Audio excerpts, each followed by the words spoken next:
남과 북은 오늘 한반도 전 지역에서 전쟁을 일으킬 수 있는 모든 위험을 없애기로 합의했습니다. 조선 반도를 핵무기도 핵 위협도 없는 평화의 땅으로 만들기 위해 적극 노력해 나가기로 확약하였습니다. 남과 북의 세 번째 만남의 결과 9월 평양 공동선언.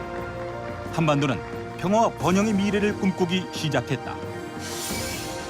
양 정상의 합의 내용과 함께 발표된 남북 군사 분야 합의서는 군사 공동위원회 가동 등 군사적 적대관계 종식에 대한 내용을 담고 있으며 사실상의 불가침 합의서로 평가되고 있다.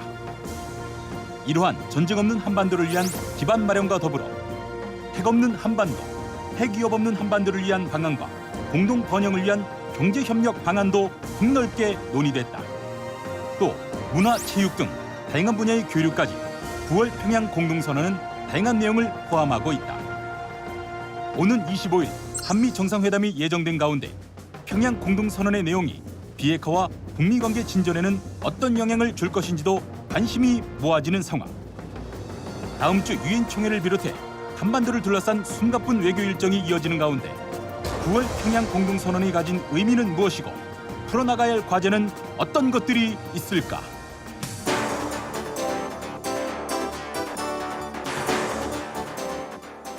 안녕하십니까. KTV 쟁점토론 김만음입니다.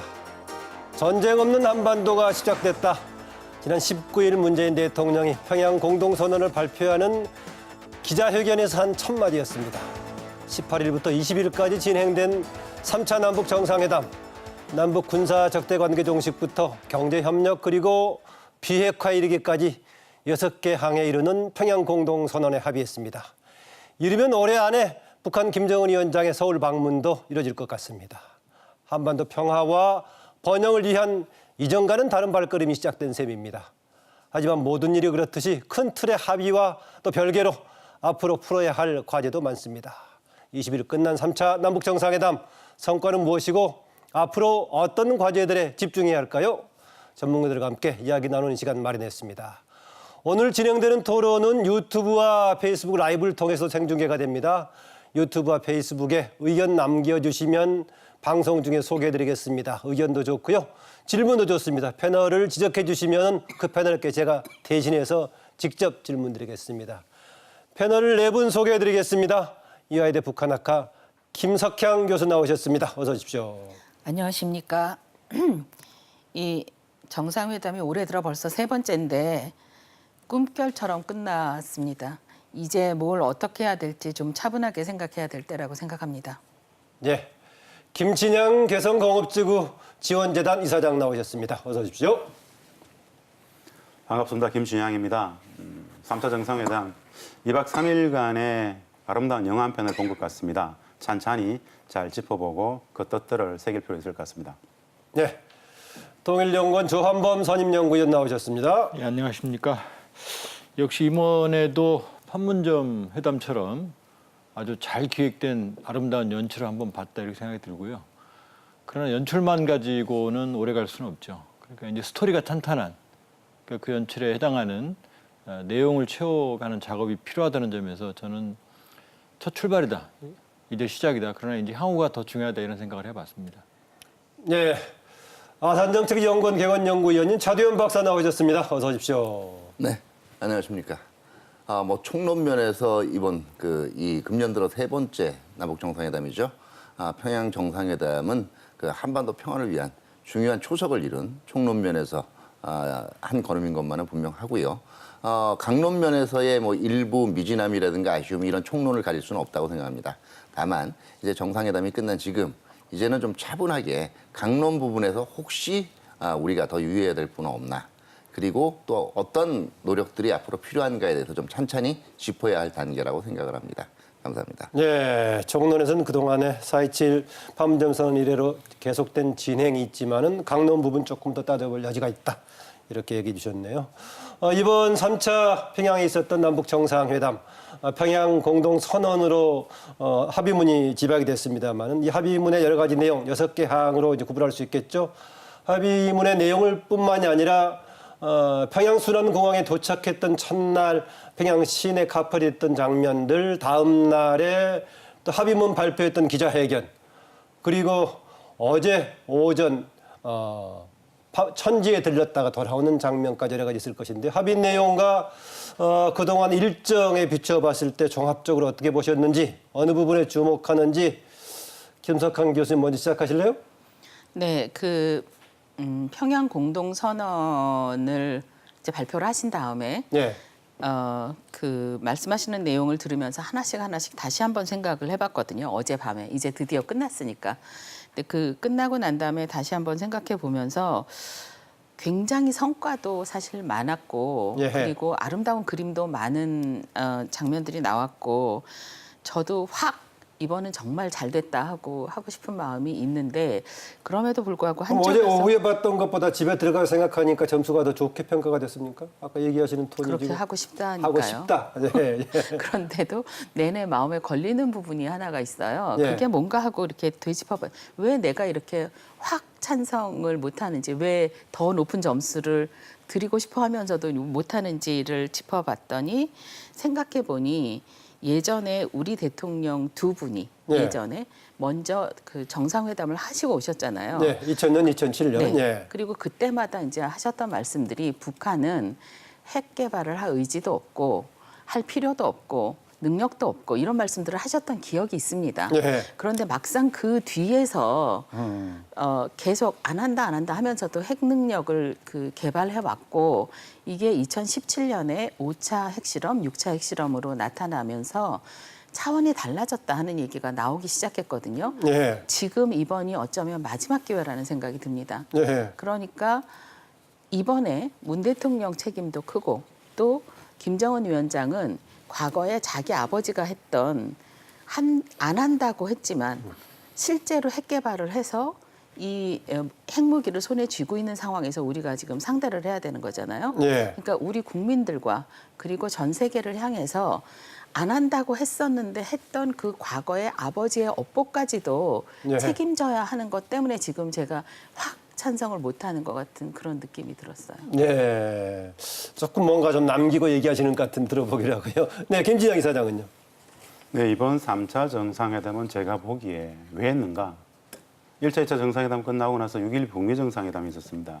6일 북미 정상회담 이후에 북핵 문제를 중심으로 한 북미 관계가 교착 국면에 있었기 때문에 그것을 타개하기 위해서 남북이 풀어야 될 지점들을 대통령께서 올라가서 성과를 내고 온 것이다. 저는 그렇게 봅니다.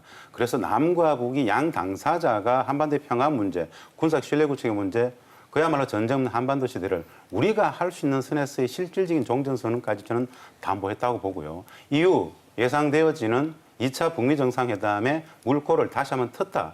여기까지는 충분히 예. 평가할 수 있지 않겠는가 이런 생각이 들고요. 예. 마찬가지로 전체적으로 남북 관계를 중심축으로 미국 문제도 함께 풀어가겠다라는, 사실은 원래 전체 4.27 판문점선의 가장 핵심은 올해 안에 종전선언을 하겠다는 것이었는데 그 종전선언의 최결 귀결 지점은 북미 간의 종전선언이 합의가 돼야 되는데 그것이 교착 국면에 빠진 상황 속에서 대통령이 다시 한번 김정은 국민을 만나가지고 좀 더 가시적인 어떤 양보적 조치들을 이번에 받아온 거 아닌가. 네. 그것을 가지고 이후 북미 관계의 물꼬를 틔워줄 수 있게 아닌가. 그런 정도의 좀 평가를 했습니다. 네, 전반적인 추세로 보자면 문재인 대통령의 조금 더 적극적인 역할이 강화된 시기가 아닌가 네. 좀 그렇게 예. 보시네요. 네, 조한범 연구위원님. 저는 점수를 매기려고 하는 시도 자체가 의미가 없다고 봅니다. 자, 무슨 말이죠? 문재인 대통령께서 기자회견 하시면서 옆에 김정은 위원장 서 있었죠. 전쟁 없는 한반도가 시작되었다 그랬잖아요. 네. 이게 종전선언입니다. 그러면 한국 전쟁 끝내는 그 세리머니를 하는데 그 세리머니 연출이 좋으니 많으니 뭐 태도가 그건 하나도 안 중요하죠. 종전이 이루어진 겁니다. 그리고 지금까지 종전선언이 여러 번 있었죠. 92년에 발효가 된 남북기본합의서. 네. 거기 종전선언 들어 있어요. 2007년 14선언 거기도 들어 있습니다. 그다음에 이번에 4.27 판문점 선언에도 들어 있어요. 근데 이번이 왜 다르냐? 지금 국방장관을 앉혀놓고 두 정상이 임석을 해서 군사 실무자가 사인을 했거든요. 네. 이 협정이 발효가 되는 겁니다. 그러면 지금 우리가 비핵화니 뭐니 이런 얘기를 하지만 비핵화가 중요한 건 결국 한반도 안보 문제거든요. 근데 군사적인 신뢰 구축 문제에서 남북 양측 간에는 종전선언이 실질적인 종전선언이 아니고 법적 효력을 한 종전선이 이루어진 겁니다. 예, 예. 그리고 지금 김 선생님 말씀하셨지만 지금 비핵화 분야에서 우리 입지라는 게 참 그동안 초라했었잖아요. 그런데 지금 합의문에 구체적인 내용들이 나왔잖아요. 말한 건 김정은 위원장 입으로 말한 건 둘째치고. 예. 그러면 이 두 분야, 전 특히 종전선언 군사적 실력 우측이 가장 크고요. 이 북미 비핵화 협정의 동력을 마련했고 남북 관계는 지금 어렵죠. 대북제재 때문에. 그러니까 굳이 어렵게 백전 정상에 올라간 거거든요. 양 정상의 의지를 보여주려고. 그러면 다소 여러 가지 미흡한 부분이 있다 하더라도 남북 양측 간에 종전이 이루어지고 구체적인 군사적인 조치까지 치러지기로 합의를 했다 그러면 거기에 대해서 무슨 뭐 우리가 점수를 매기는 건 의미가 없죠. 예, 알겠습니다. 뭐 아까 종전선언에 이미 법적 효력을 가졌다. 이건 절차상으로 보자면 적어도 국내 정도는 거쳐서 최종 이제 국내에서는 봐야 할 것 같은데 대통령이 임석한 가운데 합의를 했기 때문에 실질적인 효력이 있는 걸로 이제 판단할 수도 있겠군요. 차 박사님요. 예, 원래 그 북한의 입장은 종전선언 자체가 정치적 그냥 이 선언에 불과하다라는 거거든요. 그렇기 때문에 사실 여기서 법적 효력을 따질 필요는 없을 거예요. 네. 전반적으로는 남북한이 앞으로는 그 서로 갈등이나 그 이 대치보다는 협력과 화합을 위주로 나가자라는 걸 대외적으로 지금 선언한 거나 마찬가지고요. 네. 전반적인 의미에서는 이미 말씀을 드렸지만은 뭐 상징 면에서는 이보다 더 좋은 게 없을 수가 없어요. 있을 수가 없는데 이제 분명한 거는 상징은 한 두세 번 정도로 충분한 경우가 많아요. 대부분 문제가 안 풀릴 때. 예. 상징은 실질이 따라줄 때 항상 그 더 의미를 지닙니다. 근데 우리가 잘 보면 이런 게 있잖아요. 부연 설명이 많은 문제들이 가장 해결이 안 된 문제라고 보시면 돼요. 그러니까 다시 말해서 이게 국내에서 나오는 반응들이나 일반적인 반응들에서 자꾸 거기에서 의문들이 나오니까 부연 설명이 이제 있는 거거든요. 네. 사실 이번 부연 설명은 종전선언 비핵화 부분에 대한 부연 설명들이 많았죠. 종전선언보다는 주로 비핵화 부분에 예. 이제 집중적으로 이루어졌죠. 그러니까 그거는 그만큼 앞으로 블랭크로 진짜 블랭크로 남겨둔 면들이 굉장히 많고 예. 그 블랭크들을 채워나가야 되는 이제 그 문제들을 이제는 좀 차분하게 생각을 해봐야 된다라는 거예요. 중요한 거는 사실은 상징 속에서 몇 가지 이 잘못 인식될 수 있는 이 메시지가 발생을 했다라는 거예요. 이번에 그 판문점 선언, 이번에 이 판문점 선언을 보다 구체화하는 과정에서 평양 선언을 통해서 예. 김정은 위원장이 한국 사회에 단순히 이제 문재인 대통령뿐만 아니라 던지고자 하는 메시지는 세 가지였던 것 같아요.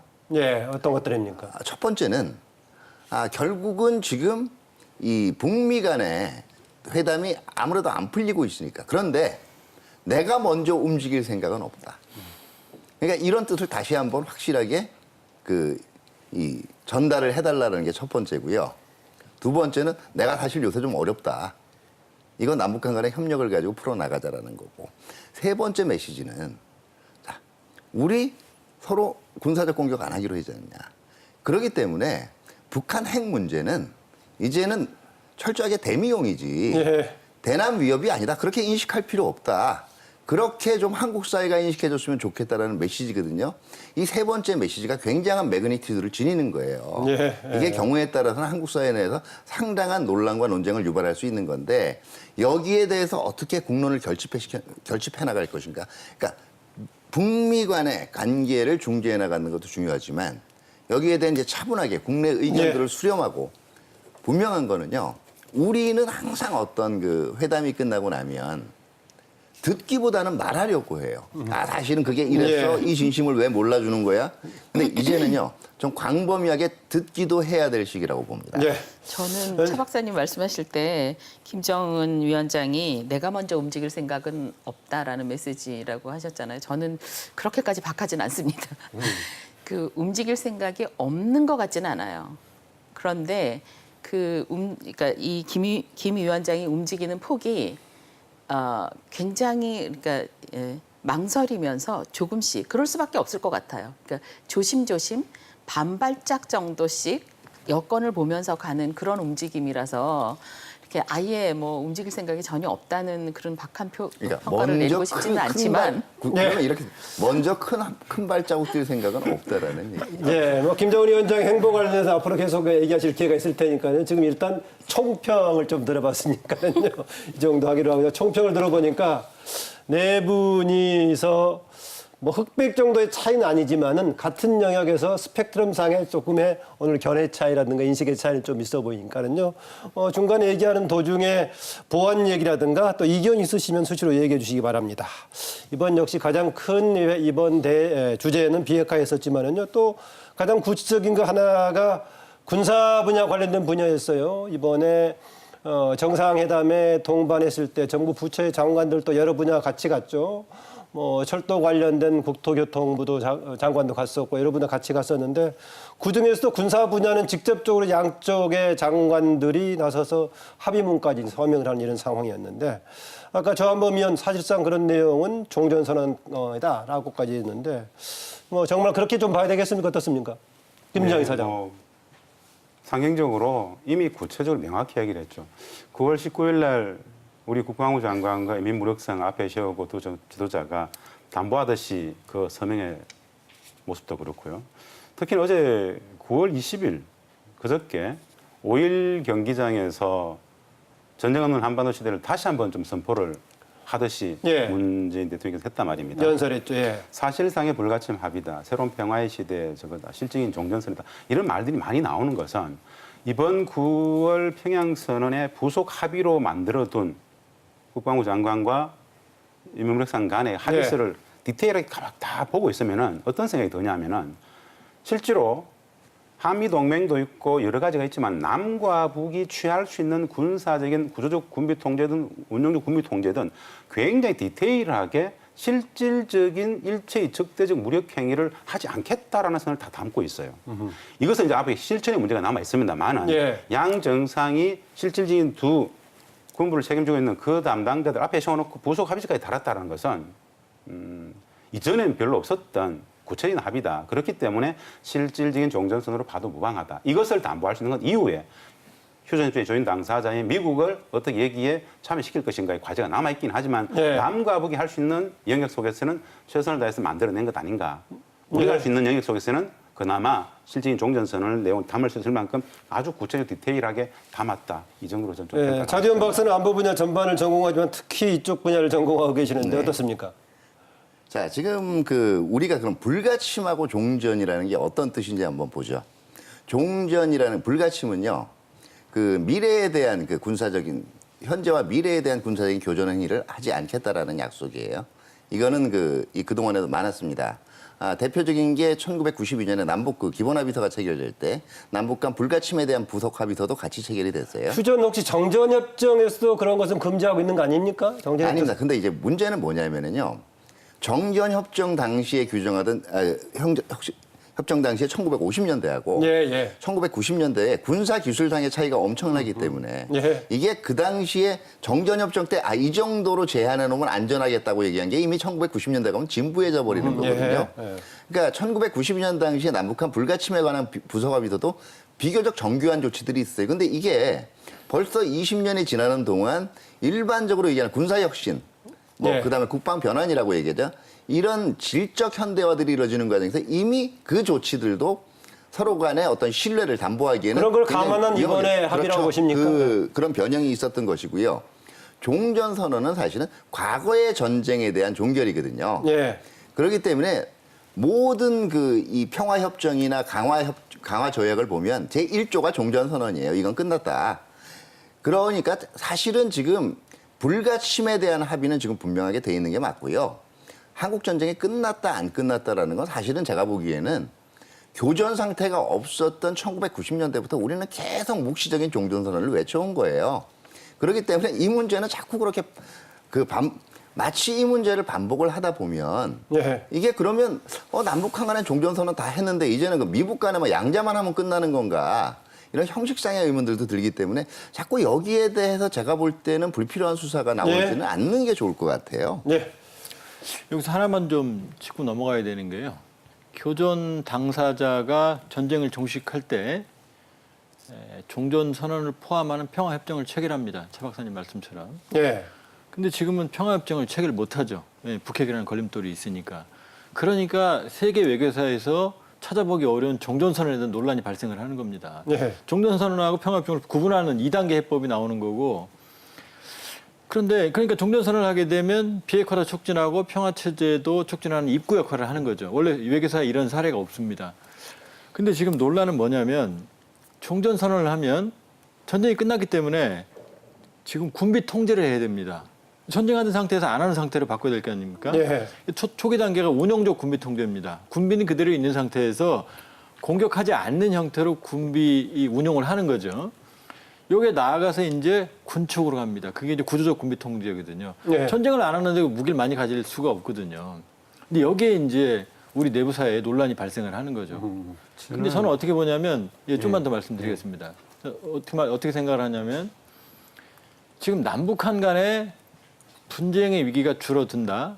그러니까 원형적 군비 통제를 통해서 구조적 군비 통제, 군축까지 간다. 그런데 지금 주변을 보면 중국은 한국마음을 찍어내고 있어요. 예. 일본은 군사 대국화하고 있습니다. 심지어 경제력이 여의치 않은 동남아시아 국가들, 필리핀 같은 나라들도 군비를 증강하고 있어요. 잠수함도 사고 있고. 예. 그럼 동아시아는 안보적 불확실성이 커지고 있어요. 그러니까 남북한 간의 군사적 위협이 줄었다고 그래서 동아시아의 불확실성이 줄어드는 건 아니거든요. 예. 그러니까 이게 종전선언이 바로 군축으로 가면 그럼 국민적 안보의 불안 이렇게 가는 건 아니라는 거죠. 그러니까 예. 지금 현 단계는 운영적 군비 통제, 남북한 간의 이 충돌 가능성을 방지하는 단계고 정말로 군축이 가려고 그러면 북한뿐만이 아니고 북핵뿐만이 예. 아니고 동아시아 전체 안정이 필요하다는 거죠. 예, 우리가 이번에 다룰 사안들이 굉장히 많기 때문에요. 짧게 쑥쑥 좀 얘기합시다. 예. 그 교수님 말씀 이어받아서 종전선언과 관련해서 이런 말씀 좀 드리고 싶습니다. 우리는 사실은 휴전 상황이죠. 예. 전쟁을 쉬고 있고 끝내지 못했지 않습니까? 종전선언을 정치적 선언이라고 하는 의미는 관계적 의미에서 우리는 전쟁을 못 끝내고 있기 때문에 종전이 필요하다. 사실은 4.27 판문점 선언 안에서 원래 안에 하기로 했었고 종전선언을. 그런데 6.1 북미 정상회담 속에서 나와 있지는 않지만은 북측이 어느 정도의 비핵화 진전을 가져갔을 때 상응하는 조치로서 구두로 이미 원래 안에 종전선언에서 트럼프 대통령도 일부 이야기한 것으로 추정이 되고 있습니다. 근데 6.12 이후에 거기에 대한 진전이 없다 보니까는 예. 북미 간의 교착상이 왔단 말입니다. 저는 정치적 선언 속에서 전쟁을 종식한다라는, 종결한다는 선언 자체는 여기에는 이견이 있어서는 안 된다고 생각합니다. 무슨 뜻이냐? 5천만 국민들의 전쟁적 상황, 8천만 이 땅을 사는 공동체 구성원들의 전쟁적 상황이라는 것은 진짜 엄청난 상황입니다. 8천만 구성원들의 생존권이 걸려있는 문제를 가지고 종전선언 한다 만다 이것은 우리들의 생존권이 협상의 테이블에 올려졌다는 상상만으로도 굉장히 가혹한 네. 이야기거든요. 그래서 종전선언은 정책을 하고 이후에 평화협정 체결의 과정은 비핵화와 같이 가는 것이 맞다. 이렇게 보는 거죠. 예, 김석현 거의 교수하고 차 박사 하시고요. 완벽하게 동의하는데 저도 김진양 이사장님 말씀에 거의 완벽하게 동의합니다. 근데 거의라는 게 문제인데 저 사실 군사 분야 합의서를 보면서 다른 분은 어디에 이렇게 집중하셨는지 모르겠는데 저는 그러니까 그 땅과 하늘 이것도 물론 그런데 바다에서 물론 이게 논란의 여지는 있지만 예. 그러니까 이 바다에서 이 기준선을 가지고 이게 지금 50km, 그러니까 예, 40km 뭐 말씀 이런, 잘못하신 것 때문에 난리가 나고 예. 있긴 합니다만 그 분야를 그러니까 적대 행위를 하지 않는 그러니까 말하자면 공동 관리 구역으로 만들겠다라는 얘기를 하셨잖아요. 완결은 이번에 보지는 못했죠. 그렇죠. 예. 근데 그게 그러니까 저는 그 분장을 보면서 뭘 제일 먼저 떠올린 게 사실은 그 서해에서 꽃게잡이 하시는 분들이었습니다. 그러니까 이게 NLL을 놓고 우리 쪽 배는 올라가지 못하고 올라갔다가도 굉장히 빠르게 내려와야 합니다. 예. 북쪽 배는 설비가 없어서 못 잡아요. 그러니까 굉장히 낡고 그런 상태에서 중국 쪽 배가 와서 싹쓸이를 해가는 거를 누구도 지금 못 하고 있는. 그러니까 이게 북한에다가 돈을 주고 조업권을 산 중국 배들이 완전히 그 바다를 그러니까 샅샅이 뒤져가고 있는 그런 점에서 이거를 막을 수 있겠구나 하는 생각부터 먼저 했거든요. 네. 이걸 합리적으로 우리가 관리할 수 있겠구나. 그래서 굉장히 반갑긴 했는데 아까 김진양 이사장님이 뭐라고 하셨냐면 물론 실천이 남아있긴 하지만 이라고 하셨잖아요. 저는 실천이 남아있다. 뭐 예. 남아있긴 하지만 정도로 할 수 있지 않은 게 그게 예. 아니라 제가 한 좀 더 말씀만 강세를 두고 싶은 드릴게요. 거죠. 예. 이거는 이론적인 논리적 완결성 면에서 말씀을 드리는 거예요.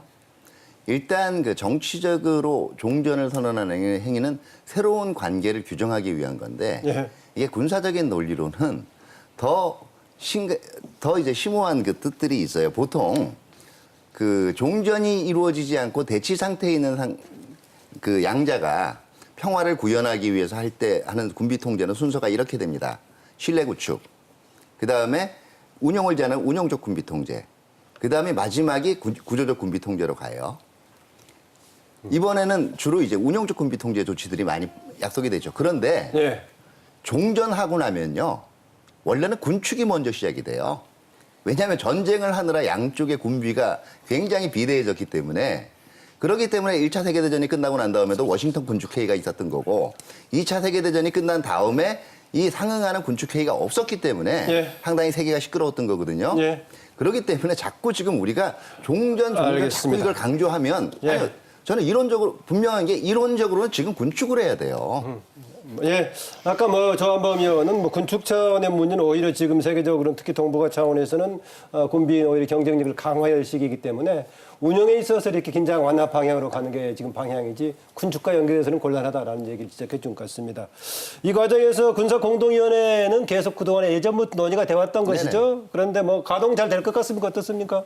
저는 이게 지금 실질적으로 군축이나 군축까지는 아니라도 군비 통제 조치를 논하려면 예. 사실 이거 필요해요. 왜냐하면 2007년에 그 당시 14공동 선언에서도 이 남북 군사 공동의 문제가 나왔던 이유가요. 지금 남북한 간의 그 고위급 군사회담이라고 얘기하지만 협의 통로가 예. 우리 기준으로 치면 별 하나급이란 말이에요. 이분들이 그렇게 큰 위임된 권한을 지닐 수가 없어요. 그런데 만약에 뭐 삼성급이나 국방부로 치면 실장급이에요. 하게 예. 될 경우에는 예. 한 카테고리하고 방향성이 정해지면 그 방향 밑에 세부 조치들에 대해서는 어느 정도 융통성을 가지고 실질적인 협상을 할 수가 있습니다. 예. 그렇기 때문에 이게 상당히 의미가 있고요. 기존에도 이것을 추진했었지만 서로 간에 신뢰가 쌓이지 않은 상태이기 때문에 그래서 예, 예, 지금 그렇죠. 충분히 서로 간에 신뢰가 쌓이고 지금 계속 평화 모드로 가니까 가동은 충분히 될 수 있겠죠, 이번에? 지금 이제 최고위 채널은 지금까지 예. 우리 이제 김도균 대북정책관 소장입니다. 별 2개. 예. 저쪽은 안익산 중장, 저쪽도 별 2개입니다. 요 라인이었거든요. 근데 군사공동위원회 지금 어떻게 구성이 될지 모르겠지만 예. 적어도 합참의장 정도 수준 최고위급으로 간다는 제가 거죠? 보기엔 예. 아마 그 정도가 될 것 같고요. 예. 이제 다시 짤막하게 좀 더 말씀을 드리면 이제 종전선언이 이루어졌는데 왜 군사 분야 실무자들이 이 사인을 했냐면 구체적으로 그걸 문서화하는 거거든요. 예. 그러니까 실질적으로 지금부터 충돌이 일어나면 한국 전쟁이 아니고 다른 전쟁이 되는 거죠. 예. 따라서 최정근 비서관이 그래서 군사 부분에 제도화라는 얘기 예. 쓰더군요. 그래서 예. 지금 군사공동위원회가 바로 그걸 제도화하는 틀이고요. 제가 보기에는 아주 핵심적인 역할을 할 부분들이 지금 말씀하시는 군사공동위원회일 겁니다. 그렇기 때문에 네.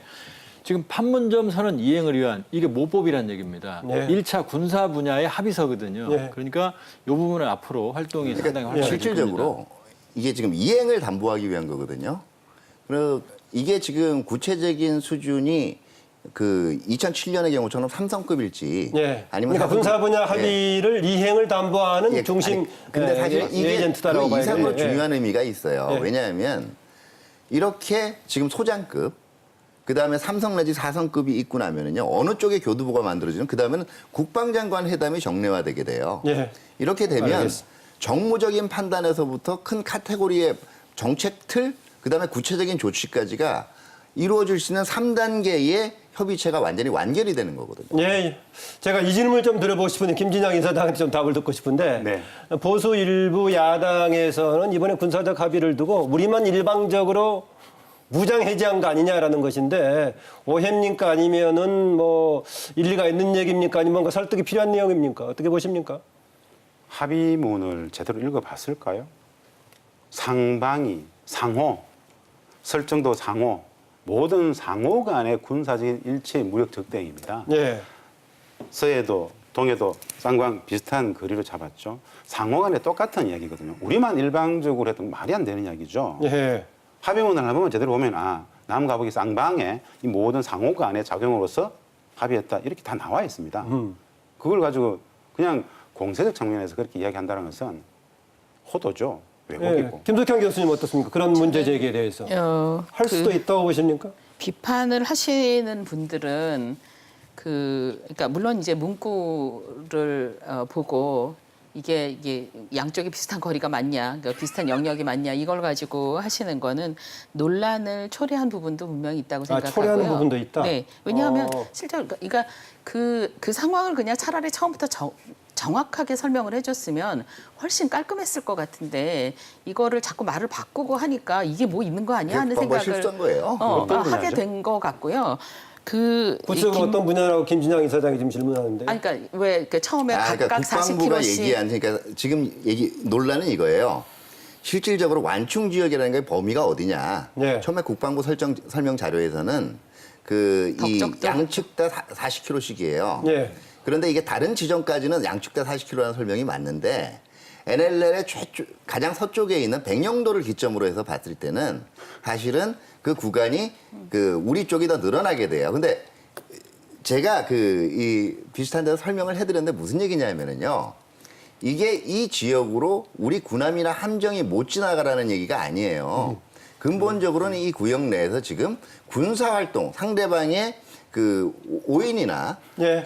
적개감을 불러일으킬 수 있는 주요 군사활동을 하지 말자라는 거기 때문에 이게 우리 어선이나 우리 함정들의 입출에 영향을 미치는 건 아닙니다. 그렇기 때문에 전혀 다른 개념이에요. 딱 한마디만 거기다 덧붙이고 짧게 들어주십시오. 예. 한마디만 덧붙이고 싶은데 이게 이걸 우려하시는 분들이 거기에 문제 제기를 하시는 분들이 순전히 그냥 단순히 비판만 하기 위해서 긁어내리기 위해서라고 저는 생각하지 않고요. 기본적인 신뢰 부족이 있는 거라고 생각합니다. 그러니까 못 믿겠다. 내부 간에. 네, 그러니까 일단 북한의 행동을 못 믿겠다도 예. 있고 그리고 그런 걸 하다고 보십니까? 네, 혹시 그러니까 아까 말씀드렸던 게 그런 원인을 제공하는 건데요. 예전에도 한다고 그랬고 비핵화 안 한다고 했고 그런데 실제로 했잖아 하는 그런 우려가 예. 뇌리를 지배하고 있어서 이 불신의 바탕을 둔 해석인 거지 이게 그냥 그러니까 텍스트를 충실하게 보면은 뭐 그럴 여지는 없다라고 보신가요? 그러면은 그동안에 저는 텍스트를 충실하게 봐도 못 믿는 사람들의 눈에는 못 믿는 것으로 보일 다른 것 이야기 같고요. 같은데요. 그 예. 신뢰를 회복하는 게 뭐냐면 맞습니다. 김석현 교수님의 말씀은 근본적으로 불신하고자 하는 사람들한테는 잘 안 보입니다. 텍스트로 질문만 이야기해 보면 질문 답변은 텍스트를 그대로 딱 이해하면은 그건 오해다, 왜곡이다 이거고 사실은 아무리 좋은 합의를 갖다 줬다 하더라도 걔네들 믿을 수 있겠어? 예전에 안 그랬잖아. 이분들한테 그것은 어떻게 할 수 없다는 거죠. 정원 박사 보충해 주시고요. 북핵도 그렇고요. 이 군사 분야도 그렇고 기술적으로 들어가야 됩니다. 그냥 상식만 가지고 얘기하면 안 되고요. 예. 한국 해군과 북한 해군 전문적으로 가지고 분석해야 그럼요. 된다는 거네요. 한국 그러니까. 해군하고 북한 해군은 현저하게 전력 차원입니다. 첫 번째. 예. 그렇기 때문에 이동하는 함정 간의 위협보다 우리에게 위협은 북한 내륙에 있는 해안가의 포진지들이거든요. 일단 그 위협을 완전히 막았어요. 그쪽에 선제 공격을 하면 우리가 방어할 수 있는 방법이 없거든요. 일단 당해야 됩니다. 근데 그분을 완전히 폐쇄시켰고요. 두 번째, 우리가 가슴 아픈 얘기지만 참수리 357정 연평해전에 침몰했죠. 그 이후로 참수리는 모두 교체하고 있습니다. 윤영함이라고 그때 돌아가신 전산. 예. 그래서 500톤급 함정을 바꿨고 여기는 레이더에 연동된 76mm 함포하고 해성과 하품 미사일을 무장하고 있어요. 그러니까 얘네들은 사거리가 상당히 길어요. 그러니까 북한은 보지도 못하는 데서 우리가 그걸 BVR 교전이라고 그러거든요. 예. 우리는 BVR 교전이 가능한데 북한은 불가능해요. 예. 그러니까 원거리 타격 능력을 감안한다 그러면 이번에 노광철 인민무력부장 얼굴이 굳어 있는 거 보듯이 군사 기술적 측면에서 보면은 지금 우리가 우려할 만한 그런 상황이 전혀 아닙니다. 알겠습니다. 바로 이 제가 한 점인데요. 말씀만 드릴게요. 아니 근데 지금 얘기를 하시는데 짧게 하십시오. 예. 짧게 하시고. 바로 이 점인데 이런 부분에 대한 대국민 설명이 어느 정도 돼 있느냐가 제 관심사예요. 그러니까 리얼미터의 그 자료 조사를 보니까 대통령에 대한 그 선호도가 올라갔잖아요. 그런데도 이제 반대하는 그러니까 반대하는 여론을 가진 분들이 한 30%쯤 되더라고요. 그런 분들이 그 우려하는 근거가 내가 잘 모르는 상태에서 근데 알 수 있는 기회도 없고 이 부분은 정부가 마땅히 감당해야 되는 부분입니다. 조한범 의원이 설명하는 시기 정도는 적어도 국민들에게 제공이 돼야 된다. 뭐 그런 얘기를 정리하겠습니다. 제가 볼 때 근본적으로 서로 다른 차원의 얘기를 하고 있는 거예요. 재래식 전력으로 보면은요. 사실은 이번 그 조치로 인해서 더 당혹해 할 수 있는 건 북한이에요. 첫 번째는 성능이 떨어지고요. 예. 북한군이 오히려 군사 분계선 지역에 전력을 밀집시켜 놓고 있는 정도는 군사 밀도는 북한이 훨씬 강해요. 예. 여기서 일정한 군사 행동을 하지 않게 될 경우에 사실 북한이 더 손해를 볼 수가 있어요. 그다음에 우리가 감시 관측 장비가 훨씬 더 성능이 좋기 때문에 예. 제한 구역에서 뒤에서 볼 수가 있어요. 다만 이걸 몰라서 질문을 하는 게 아니라는 거예요. 초점은 그렇게 재래무기에서 아무리 우위를 누리면 뭐하냐? 그걸 단숨에 무력화시킬 수 있는 핵 문제가 남아 있는데 그 상황에서 예. 왜 우리 우위를 가지고 있는 그걸 확실한 압도적 우위를 못 가지게 자꾸 제한을 하느냐 하는 데 대한 질문에서 예. 지금 서로 다른 대답을 하고 있습니다. 군사적 긴장 하나 부분 이 정도로 합시다. 긴장이 더 커지고 있네요. 네, 이 정도로 하시고요. 그런데 이제 군사적 긴장 완화 여러 가지 방침 관련해서는 최종건 비서관이 설명을 할 때 이것은 유엔사하고 관련된 부분이니까 유엔사 즉 미군 측과 충분히 의견을 교환한 가운데 작성했다라고 얘기하고 있거든요. 이후에 추진 과정에서도 같이 뭐 필요한 부분이 있으면 상의를 해서야겠죠. 네. 예. 쉽게 얘기하면 이게 왜 유엔사가 필요하냐면요. 유엔사가 아니라 이 약속은 남북한 간에 맺어진 군사력 운용 제한에 대한 약속은 미군의 운용에도 적용이 돼야 예, 그러기도 하고 이제 DMZ 관련 부분은 당연히 유엔사 관련되어 있기 때문에요. 예. 그렇게 했다고 하니까 앞으로 구체화되는 과정에서 맞물릴 수밖에 없을 것 같은데요. 다음 주제로 넘어가겠습니다. 아까 조한범 의원은 상당히 비핵화 부분 지금 말로써 표현되거나 발표하지 않는 거 뺀다고 하더라도 두 개 내용으로 합의문에 된 것도 굉장한 성과가 진전이다. 라고 했는데 김석향 교수님은 좀 네, 비핵화 부분이었습니다. 예.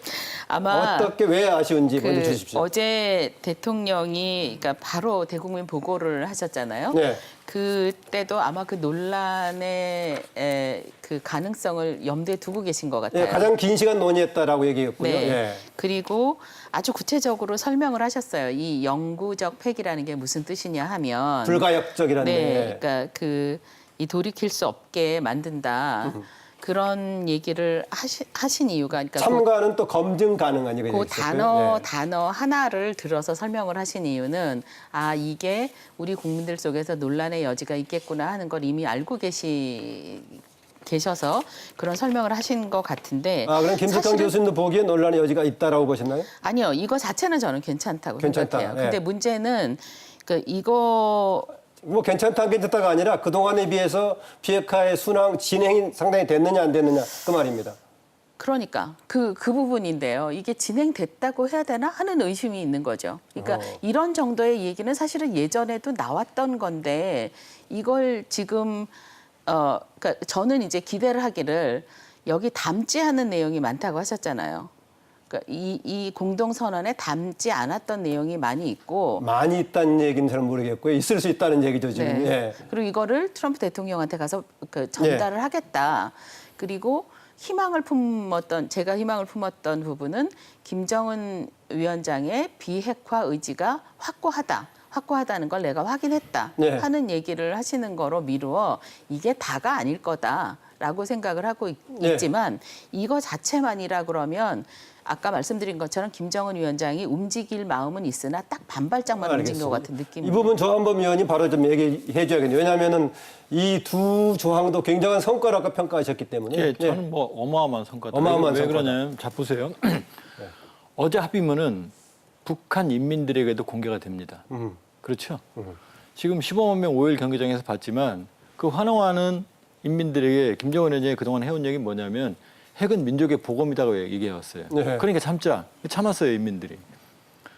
올 4월 달에 뭐라고 말했냐면 핵 경제 병진 노선을 결속하고 성공했다는 얘기입니다. 네. 그러니 이제 더는 실험과 발사가 필요 없다. 이게 북한 인민들이 알고 있는 비핵화입니다. 근데 이 상태에서 난 사찰을 받겠다. 핵을 폐기하겠다. 이런 합의 문서를 한다고요? 그러면 권좌에서 쫓겨나죠. 그러면은 그 5일 경기장에서 문재인 대통령이 또 그걸 강조하면서 연설했던 것도 그런 거죠. 의미를 못 박았다는 차원이 그러니까 있겠네. 무슨 얘기냐면 지금 문재인 대통령이 구구절절히 그걸 설명하는데 김정은 위원장이 그런 말을 안 했는데 와서 설명을 한다? 그게 아닙니다. 그러니까 그런 뜻을 담은 거죠. 담았는데 명기는 못할 거고 그 얘기는 누구한테 하느냐? 김정은 위원장이 트럼프 대통령이 하겠죠. 그러니까 짧게 정리를 말씀드리면 사상 최초로 비핵화를 의제로 했어요. 평가해 줘야죠. 두 번째 합의문에 비핵화 내용들이 들어 있어요 로드맵이. 예. 근데 이거 가지고 왈가왈 남북 이유가 간에 없는- 처음으로 비핵화 문제를 구체적으로 다뤘다. 그 얘기네요. 그렇죠. 그러니까. 그리고 지금 답은 미국에서 나왔잖아요. 트럼프 대통령이 좋다고 그랬잖아요. 폼페이오 장관이 다시 대화한다고 그랬잖아요. 그러면 이게 끝이 아니라 적어도 입구로서는 합격점을 주는 거예요. 알겠습니다. 또 이제 김진영 이사장 듣고 다른 분 듣고 하겠습니다. 예, 그 분명한 진전이죠. 일단 인정하고 이야기 돼야 될 것 같은데요. 지난 4.27 판문점 선언에서는 그냥 한 문장이었어요. 완전한 비핵화에 약속했다는 거죠. 이후 6.12 북미 정상회담에서 트럼프 대통령하고 김정은 국무위원 장관이 어떤 합의를 했느냐. 북은 핵을 완전한 비핵화를 약속하고 미국은 북측의 체제 안전을 보장한다는 거였죠. 그러면서 비핵화를 어떻게 얘기했냐면은 북미 간의 상호 신뢰 구축의 과정이 비핵화를 정진한다고 얘기했습니다. 그게 합의예요. 자, 그런데 이번에는 그러고 나서 양자 간에 북미 간의 교착 상태가 되니까는 교착 국면을 풀기 위해서 사실은 문재인 대통령이 올라간 거란 말입니다. 이 문제 때문에 아주 명시적으로 전체 6개 합의 중에 5항 밑에 전체가 비핵화의 문제입니다. 동창리, 네. 풍계리, 그리고 6.12에 해당되는 미국의 상응 조치가 있으면 그들의 핵 시설의 상징이라고 할 수 있는 영변까지도 네. 할 수 있다라는 이것을 핵무기와 핵 위협이 없는 한반도를 확약했어요. 확약. 네. 확실히 약속한다. 다시 하는 거죠. 그래서 대통령께서 내려와가지고 거듭 확인했다고 이야기를 하죠. 네. 자, 이것은 기존 것보다 훨씬 좀 진일부한 내용들이고 이 결과물들을 가지고 이제 다시 25일 날 한미 정상회담 속에서 트럼프를 설득하겠죠. 그러면 다시 북미가 만나가지고 또 다른 진전된 걸 나가지 않겠는가. 그리고 정의용 업무실장님께서 여기 다 담지는 않았지만 사실은 우리가 뭔가 좀 가져가서 트럼프 대통령한테 해줄 이야기가 좀 있다. 이 정도의 그림들을 가져왔다는 것 자체가 사실은 올라갈 때 이거보다 더 이만큼 기대하지는 않았어요. 사실은. 뭔가 좀 가져올 수 있을까 했는데 사실 김진영 이사장 보기에 기대 이상이다라고 보네요. 우리가 기대했던 것보다는 좀 더 많이 가져왔다는 생각이 사실 보편적인 평가입니다. 김석현 교수는 기대를 좀 많이 해서 기대에 못 미친다라고 봐요. 보시는 거죠. 일단 구체적인 조치가 들어갔고요. 예. 그 4.27보다 보다 명확한 그 이 비핵화에 대한 개념들이 들어갔다라는 면에서 조속히 이행한다라는 것도 제가 볼 때는 일종의 시험은 분명히 진전이에요. 예. 근데 이 진전이 결과적으로 다시 말해서 기존의 한 약속들을 보다 구체화해서 다시 한번 확언하는 데는 진전. 예. 다만 한 걸음 더 나아간다는 약속으로 대해서는 미흡이라는 얘기예요. 그거는 인정하지 않을 수. 그럼 반 걸음은 나갔다고 보십니까? 예, 반 걸음은 나갔습니다. 예. 무슨 얘기냐면은요. 자, 저한범 의원은 큰 걸음 나갔다고 무슨 보는 얘기냐면 가장 완벽한 것은요. 비핵화의 전 과정을 시한은 안 줘도 좋아요. 신고와 검증, 신고, 감지, 검증의 절차에 따라서 한다. 예. 이렇게 하고 그 예로서 그 지금 동창리와 풍계리가 동창리와 영변이 들어갔으면 이거는 금상첨화예요. 근데 네. 지금은 서로 입장에 따라서는 전체 전 과정에서 이렇게 되는데 예로 예. 동창리와 영변이 들어갔다라고 볼 수도 있고 오히려 또 거꾸로 본 입장에서는 요거에 관해서만 일단 검증받고 알겠습니다. 하는 거다. 예. 근데 지금 대통령께서 답답하시니까 사실은 이게 전 과정이고 이건 예로 든 거야다라고 좀 국내 와서 설명을 하신 거거든요. 예. 알겠습니다. 그게 통하면 북미로 갈 거고 아니면 조금 더 작업이 있어야 될 건데 제가 팩트를 하나 말씀드릴게요. 지금 원래 폼페이오는 지금 대화는 시작됐어요. 근데 오늘 미 국무부에서 얘기한 건 딱 하나거든요. 상응 조치에 대해서 얘기한 건 예. 비핵화 먼저. 예, 알겠습니다. 지금 이제 우리가 오늘 다룰 주제가 많은 거 아시죠? 그러니까 짧게 하시고. 짧게 하겠습니다. 예. 30초로 전 이래요. 김정은 위원장 보고 너 제발 움직이기만 해. 제발 움직여라 그랬어요. 한 걸음만 떼라. 뛰었어요. 그랬더니 이게 반 걸음이냐 두 걸음이냐고 이제 쌓고 있는 거죠. 그러니까 움직인 거에 지금 집중하자는 거죠. 네, 움직이는 자체가 굉장히 의미가 있다라고 보네요. 저는 네. 희망을 딴 데서 찾는데, 그러니까 6.12 북미 회담을 앞두고 이게 어그러졌을 때 네. 우리 대통령이 급하게 만나서 판문점에서 만나서 이걸 다시 트랙으로 돌려놓고 네. 또 이번에 폼페이오 장관이 방북한다 그랬는데 한다 그랬다가 안 가 그랬더니 또 대통령이 올라가셔가지고 백두산까지 가시고 그런 다음에 다시 이걸 어떻게 트랙으로 일단 올려놓는 모양새가 됐거든요. 네. 여기서 오히려 희망을 찾습니다. 그리고요. 딴 거 볼 거 없어요. 아예 짧게 얘기하겠습니다. 딴 거 볼 거 없는 게 결국은 뭔가 더 있을 수가 있어. 이제 그다음 지켜봐라는 얘기는 사실은 일단 미흡한 점이 있을 수가 있겠지만이라는 전제는 들어간 거예요. 이제는 후속적인 합의를 지켜보면 사실은 정말 그게 앞에는 부족했던 건지 아니면 설명이 안 됐던 건지가 나오게 됩니다. 뭐 다 연계가 돼 있기 때문에 하나 가지고 완벽하게 설명하려면 하나 가지고 처음부터 끝까지 얘기를 하게 되는데요. 또 초점을 맞춰서 주제를 또 분류해서 해야 될 부분이 있으니까는요. 이 한마디는 한두 분께 제가 질문을 좀 드리겠습니다. 지금 비핵화 관련해 가지고 워싱턴 포스트 등 쪽에서는 다음의 진전은 그동안에 계속 관심을 가졌던 핵 리스트라든가 핵 무기라든가 물질 관련된 진전이 돼야 되는데 이게 안 됐다는 것점에서 실질적인 진전이 없다라는 이제 그런 식의 미국의 보수 또 강경 그룹들이 그렇게 하고 있는데 이건 어떻게 좀 해명하시겠습니까? 그것도 또 기술적인 문제로 들어가면은요 너무 피상적인. 기술적이어도 길게 설명하지 마시고 짧게 해야 됩니다. 자, 신고, 그 다음에 검증, 폐기, 사찰 이게 교과서입니다. 근데 이러한 교과서로 지금까지 핵 폐기된 사례가 없어요. 남아공을 보면은 먼저 비핵화를 한 다음에 사찰을 받았어요. 알겠습니다. 그러니까 두 라인입니다. 그러니까 지금 북한은 남아공 모델로 가는 겁니다. 먼저 전체 얼개를 내놓는 게 아니고 그게 싫으니까 현재 핵의 핵심적인 부분을 먼저 내놓겠다고 가는 거예요. 근데 트럼프 대통령이 그걸 받아들이고 있는 거죠, 지금. 그런데 지금의 폼페이오가 비건 지금 이제 북한 특별대표 등을 빈등에서 만나도록 하는 건 상당히 그 리스트 관련이라든가 아니면은 여러 가지 사찰 방향으로 지금 진행하려고 하는 거 아닌 것 같아요? 꼭 사찰이 아니더라도 비엔에는 IA 본부가 있고 하기 때문에 저는 장소는 적절하다고 보는데요. 미국의 보수 강경파들이 리스트 이런 이야기를 한다는데 매우 그건 번지수를 잘못 잡았다. 우리한테 이 사실은 비핵화 문제, 핵 문제는 북미 간의 현안 사안입니다. 그래서 그 북미 간의 신뢰 구축의 과정 속에서 언젠가는 그걸 받든지 할 수 있겠죠. 지금 그걸 받는다는 것은 제가 보기에는 북이 내놓을 이유가 없습니다. 이의가 없어요. 그걸 내놓으면 다음에 뭐 할 것 같습니까? 우리가 생각하면 다른 것 같은데 또 숨기지. 끝도 없는 이야기를 할 거예요. 상호 신뢰 구축 과정 속에서 최종적으로 내놓고 사찰 쭉 들어가는 겁니다. 알겠습니다. 아까 이제 조금 이번에 이제 바로 문재인 대통령 유엔 총회 무대 뉴욕 가서 이제 한미 정상회담도 하게 돼 있고 또 이게 이번에 했었던 남북 정상회담에서 나왔던 여러 가지 이제 공개되지 않는 여러 가지 결론들에 대해서 전달할 기회도 있을 것인데요. 최근에 아까 초반에 김진영 이사장이 그런 얘기했던 것 같은데요. 조한범 의원도 했었고. 그동안에는 주로 핵 문제 관련은 북미 간에 다룰 문제다 해가지고 우리가 직접적인 거론을 하지 않았단 말이죠. 그런데 이번에는 우리가 합의문에도 구체적으로 좀 들어가 있는 부분이 있고 또 남북 간의 군사적인 긴장 완화 조치라는 것이 사실상 넓은 의미에서 비핵화와 관련된 견인하는 역할이라는 것인데 유엔 무대로 해서 문재인 대통령 어떤 역할을 해줘야 된다고 보십니까?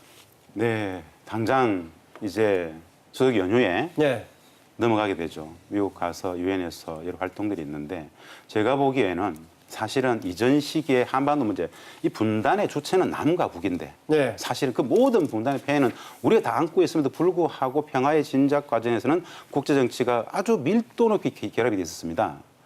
지금 현 정국의 1차, 이제 3차 정상회담의 결과물들을 가지고 유엔 속에서 여러 국제사회에다가 남과 북이 이만큼 우리 스스로는 분단의 주체인 우리 스스로는 평화의 진전을 시키기 노력하고 있다라는 이야기들을 충분히 함으로써 평화의 분위기들을 국제사회가 공조해 줄 수 있도록 국제사회를 설득하는 과정으로서는 이번 3차 정상회담의 결과물들은 충분히 가져가서 설명할 만한 것들이다. 이 정도로 생각을 하고 있습니다. 그 유엔 무대로 활동한다는 것은 달리 얘기하면 이후에 유엔의 제재하고 관련된 문제에 대해서 뭔가 서로 맞교환하면서 비핵화에 진전에 따른 설득의 과정이라고도 볼 수 있지 않겠어요? 그건 좀 어렵습니다. 어렵습니까? 왜 그러냐면 트럼프 대통령이 6.12 센토사섬 합의한 이후에 기자회견에서 자, 제재 해제 언제 하냐 이렇게 물어보니까 비핵화가 불가역적일 때부터 해제를 시작한다 이렇게 말했어요. 그게 얼마냐 그랬더니 20%다 이렇게 말했어요.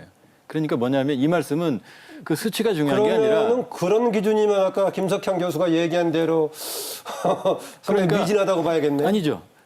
이것 가지고 제재가 해제되지 않습니다. 그러니까 제재 기준으로 봤을 북한의 때 시차가 상당히 있어요. 아쉽게도. 그러니까 북한이 비핵화 조치를 해도 제재는 시차를 두고 시작이 되고 그것도 한 번에 제재가 해제되지 않습니다. 부분적으로 해제가 되기 시작한다는 거죠. 그러니까 이번에 유엔 총회는 이번에 합의, 북한의 비핵화, 또 남북관계, 우리가 한 종전선언에 대한 국제적인 의지를 확인하는 자리지 이게 그런 뭐 정도다? 제재를 그 상황은 아니라고 예, 봅니다. 유엔 무대에서 문재인 대통령 역할과 기대를 얘기하고 네, 있습니다. 제가 보기에는 사실은 지금 이번에 유엔 가서 저도 지금 제재 해제를 얘기하기는 좀 이르고요. 예, 예.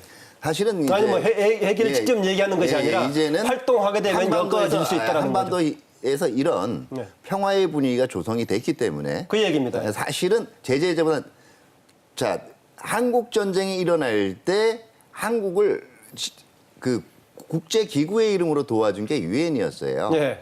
그러면 이 전쟁을 이제는 끝내는 과정에서 보다 큰 지지와 협력을 부탁한다라는 종전과 관련돼서는 유엔에 네. 그 협력을 부탁할 수가 있을 거고요. 오히려 저는 지금 한미 이 정상회담을 통해서 네. 이제는 대통령께서 이제는 북한과 미국이 동시에 한 발자국 그래서 그 돌아오셔가지고 대통령께서 이게 사실은 전체적인 틀에서 이 신고 검증을 받겠다라는 의지라고 봐야 된다라고 못을 박으셨잖아요. 그러니까 네. 미국에 대해서 이제는 이런 얘기가 필요하다고 보는 게 분명히 종전선언을 논의하는 거하고요. 종전선언을 실제로 하는 거하고는 별개의 문제거든요. 네. 근데 미국은 그동안 종전선언 논의 자체에 대해서도 움직이질 않았단 말이에요. 이제 이 부분에 대해서는 조금 융통성을 갖자라고 설득할 수가 있겠죠. 예. 저는 이 문제만큼은 김진향 이사장님하고 의견이 일치하네요. 어떻게? 그 유엔에서 활동을 하시는 게 우리가 온팡 피해는 다 받으면서, 그러니까 분단 이후에 70년이 넘게 모든 피해는 우리가 다 받으면서 예. 그러니까 이 문제를, 그러니까 핵 문제가 드러나서 남북한이 갈등이 생기면 이거는 미국이 해결할 문제다라고 이렇게 한 발짝 밀려나 있었잖아요. 예.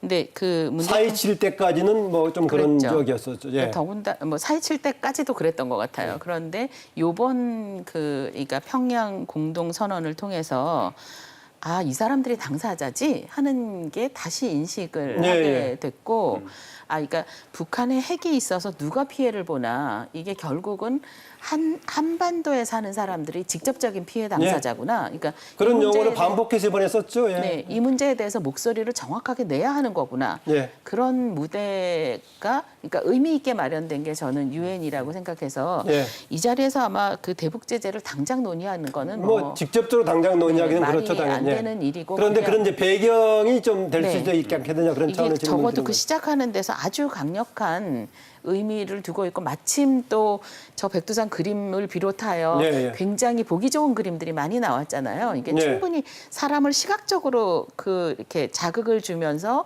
거기에 맞는 말을 하는 거는 굉장히 강력한 효과가 있을 것 같아서 예. 아주 적절한 시기에 그러니까 무대가 마련된 것 같다 하는 생각은 하고 네. 있습니다. 전 몇 가지 잘못된 용어를 좀 몇 번 뭐 공개적인 지적을 했지만, 첫째는 뭐냐면 우리가 중재한다 그러거든요. 그 표현 쓰면 안 그건 됩니다. 나도 동의해. 뭐냐면 우리가 관계없는 주체들을 우리가 개입해서 제3자 아니거든요. 네. 여전히 북한은 위협이고 한미동맹. 두 번째, 북핵 문제는 북미 간의 현안이다. 아니거든요. 차 박사님 말씀하듯이 북핵은 우리를 쏠 수 있거든요. ICBM은 없어요. 우리를 쏠 수 네. 있는 건 있어도. 그다음 그렇기 때문에 제가 보기에는 이번에 마지막 드리고 싶은 말씀은 김정은이 과연 비핵화를 할 것이냐. 그 질문이 잘못된 거예요. 네. 하고 싶지 않죠. 지금 계속 끌고 가는 거죠. 비핵화하겠다고 나왔기 때문에 우리가 끌고 가는, 우리가 주도적인 역할에 달려 있는 거지 그냥 자연히 오는 건 아니거든요. 그렇기 때문에 이번에 상당한 모멘텀을 마련했다, 이런 평가가 가능한 거죠. 네. 그 이제 아까 제가 유엔에서 대북 제재 관련 얘기 꺼냈던 것은 뭐 그런 걸 푸는데 바로 비핵화 문제 적극적으로 진행이 되고 있다는 것을 설명을 하면 바닥은 될 수도 있었다. 뭐 그런 차원에서 이제 얘기한 건데요. 이번에 경제 관련해서는 뭐 두세 가지 사안들을 얘기했단 말이죠. 여건에 따라서 개성 또 금강산 관광 이렇게 다시 재개할 수 있다라는 것이고, 여건이란 말이 붙어 있습니다만은. 네. 그리고 철도 관련은 착공 정도를 얘기했어요. 그런데 이게 풀리기 전에 시동을 걸 여지가 있을까요? 아니면 제재가 풀리는 시점을 기다릴 수밖에 없을까요? 기본적으로 뭐 어느 수를 딱 잡아가지고 된다 이건 좀 예. 적절치 않을 것 같고요. 기본적으로 이번 합의를 요약해 보면 2항에서 경제협력과 관련된 기본적인 이야기들이 동서해선 철도도로 올해 안에 착공은 못을 박았고요. 네. 두 번째 착공식이죠, 착공식이죠. 착공이니까요.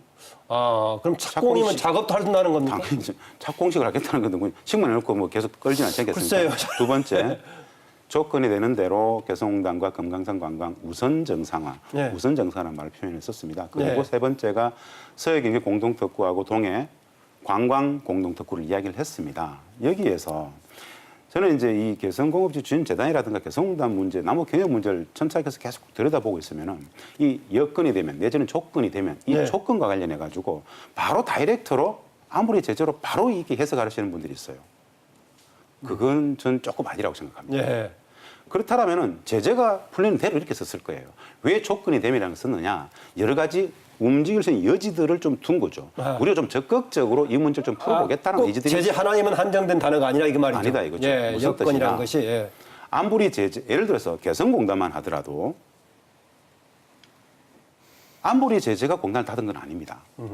안보리 제재는 북한 일반에 대해서 제재를 하고 있단 말입니다. 예. 여러 많은 제재 중에 개성공단하고 연결되는 게 네 가지가 있어요. 뭐 금융기관의 설치 문제라든가 석유 정제제품 안 되는 못 들어가는 문제라든가 벌크 캐시 뭐 벌크 캐시 문제는 2013년 제재인데 3년 이후 닫았던 개성공단을 다시 지금 유추해서 얘기를 하죠. 예. 이런 부분들과 관련해 가지고 공단이 가지고 있었던 그 평화적 가치, 실질적으로는 개성공단의 역사적 가치는 본질적으로는 평화를 위한 경제였습니다. 예. 공단이 때문에 다 경제만 생각하는데 안보리 제재의 모든 궁극의 가치는 안보리 제재는 결국 한반도의 평화를 위해서 이런 제재를 가한다라는 그 평화의 가치가 궁극적 가치입니다. 예. 개성공단은 돈이 아니고 평화를 위해서 했다. 그리고 거기에 들어가는 북측 노동자들의 임금 자체가 사실은 6만 3천 원, 14만 원이 예. 그들 4인 가족, 그들 노동자들의 임금이었다라고 예. 이야기를 한다면 그것이 대량 살상물이 들어가지 않는다라는 이런 제재위원회에 가가지고 이러저러하게 설명들을 함으로써 재개 조건이 될 수 있다라면은 국제 무대의 개성공단이 평화의 가치를 중심으로 전파가 돼 있나요?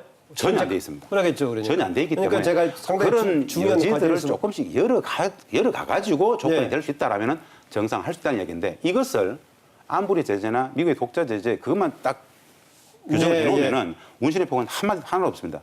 우선 정상화를 이야기하는 것은 예. 남북 경협을 풀려면 공단을 여는 것 자체가 입구일 것 같은데 그래서 조건이 만들어지는 표현을 했지 않겠는가 이렇게 보고 있습니다. 예. 이번 합의문을 보면요. 아주 고민이 들어 있습니다. 4대 그룹 총수는 갔는데 우리 고민을 잘 보시네요. 예. 제 고민이 많습니다. 저 김동연 부총리도 안 갔죠. 장하성 정책실장도 안 갔죠. 네. 산자부 기재부장은 다 안 갔습니다. 근데 4대 그룹 총수는 갔어요. 왜냐? 우리 경제 사령탑이 가면 당국간에 합의를 해야 되는데 대북 제재 때문에 안 되잖아요. 그 경제 총수들이 가서 간 데가 딸랑 양묘장입니다. 왜냐? 산림협력은 안 걸리거든요. 자, 백두산에 왜 올라가느냐? 이 쪽 빡빡한 일정에 의지는 보여준 겁니다. 말씀해 주시면 철도도로 착공식 하는 건요. 대북 제재 안 걸립니다. 여기서 아무리 공사해도 안 걸려요. 네. 물자만 안 들어가면. 그러니까 경협 부분은 우리 의지는 담았으되 아쉽게도 대북 제재라는 한계 때문에 구체성은 상당히 떨어진 합의가 나온 거죠. 그러니까 예. 짧게 좀 추가하시고요. 김진영 이사장님이 개성공단 얘기만 하셔서 네. 현대 얘기를 누가 해줘야 되지? 금강산 관광. 예. 왜냐하면 저는 현정원 회장 얼굴이 제일 먼저 눈에 들어왔거든요. 네. 저분이 얼마나 심경이 복잡하실까, 그리고 예, 얼마나 예. 간절할까 하는 예. 생각이 있어서, 그러니까 사실은 돌이켜 보면 이게 박광자 씨가 사망하는 사건이 없었으면 금강산은 예. 그게 이렇게 다칠 일이 아니었습니다. 그러니까 이런 부분을 김정은 위원장이 다시 한번 기억을 해주고 이 부분에 대해서 그러니까 이걸 다시 연다면 가장 중요한 게 이게 우리 국민들의 안전일 거예요. 예. 그러니까 이런 부분을 지금 고민을 담아 놓은 건 저도 같이 인정. 예. 그런데 이 부분을 어떻게 이렇게 잘 설명하고 잘 이끌어 나갈 것인가 하는 게 우리 대통령이 발언하신 내용하고 이 김정은 위원장이 발언한 그 길이를 비교를 해봤더니 우리 대통령 발언이 한 3배, 그러니까 3배 정도 네. 길더라고요. 네, 여러 아마 가지. 그런 내용을 담으셨던 네, 것이라고 우리 문재인 생각합니다. 대통령이 제가 유엔 그 활동 주의사항 하나만 말씀을 네. 드릴게요. 김진영 이사님께서 말씀하신 바와 같이 그냥 제재를 우리가 수동적으로 풀리기를 기다릴 뿐만 아니라 적극적으로 이 설득해 나가야 된다는 얘기는 맞아요. 그런데 무슨 얘기냐면 우리가 가지고 있는 우리 주관적인 그 감성을 유엔에 가서 잘못 얘기를 하면은요. 북한이 지금 정상국가 정상체제가 되려는 이유가 뭔지 아세요? 보편적인 기준을 생각을 한다라는 거예요. 예. 자, 제재가 발동이 됐던 가장 큰 이유는요. 이게 지금 개발하고 있는 탄도미사일하고 그게 한반도뿐만 아니라 지역 세계 평화를 위협한다라는 거거든요. 그런데 다른 데서 평화 분위기가 조성이 됐기 때문에 이제는 이 문제를 해결된 걸로 앞으로 볼 수가 이 논리는 사실은 국제사회에서는 잘 먹히질 않아요. 보다 정교해져야 돼요. 네, 알겠습니다. 지금 그래서 경협 관련해서는 우리는 언제든가 뭐 시동을 걸고 있다가 여건과 더불어서 뭐 스타트할 준비도 해야 되는 거고 분위기도 만들어야 되는 거 있습니다만은 지금 차 박사님처럼 경계선상에서 유의할 점도 있다라는 것을 지적하는 분들도 있습니다. 보니까 김진영 이사장께 지금 SNS를 통해 질문이 들어왔네요. 조만간 북한에 우리 기업이 투자할 수 있다면 어떤 걸 할 수 있을까요? 짧게 답변 주시죠. 조만간은 아닌 것 같고요. 아하. 그러나 개성공단이 만약에 재개가 된다면 사실은 개성공단은 단순한 개성이라는 지역 소유의 고유명사 이게 아니고 남북 경협의 상징이기 때문에 공단이 재개된다는 이야기는 예. 남북 경협들이 순차적으로 열린다는 이야기가 될 겁니다. 예. 무엇을 할 수 있을까요? 뭐든지 다. 사실은 안보리 제재 위반될 수 있는 것들 뭐 이렇게 노동지배권 산업들은 기본될 것이고요. 예. 기본적으로 공단이 재개된다는 정도 되면 어느 정도 제재가 풀렸다는 걸 의미하지 않겠습니까? 그렇다면 할 수 있는 모든 것들. 구조적 저성장에 빠진 한국 경제 속에서 우리가 지금 좀 부족하다 싶은 것들은 무엇이든지 가능할 수 있겠다. 무엇이든지 가능하다. 예, 그렇게 봅니다. 예. 이건 내가 분야가 좀 다르긴 합니다만은 이번에 이제 삼지연 공항을 통해서 백두산 천지 가고 보니까요. 문서에는 들었지 않았지만은 문재인 대통령 대국민 보고에서 그쪽 지역의 관광 관련된 질문도 나왔습니다.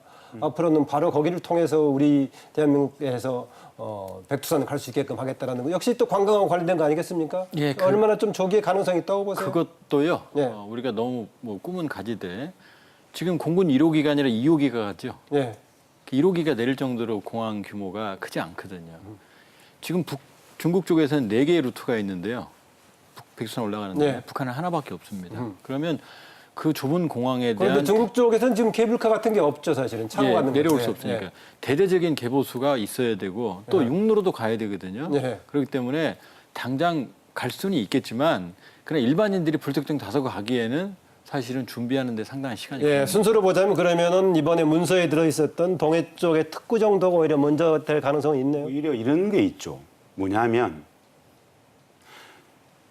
백두산 관광 같은 경우에는 지난 2007년 14선은 5항의 합의가 있습니다.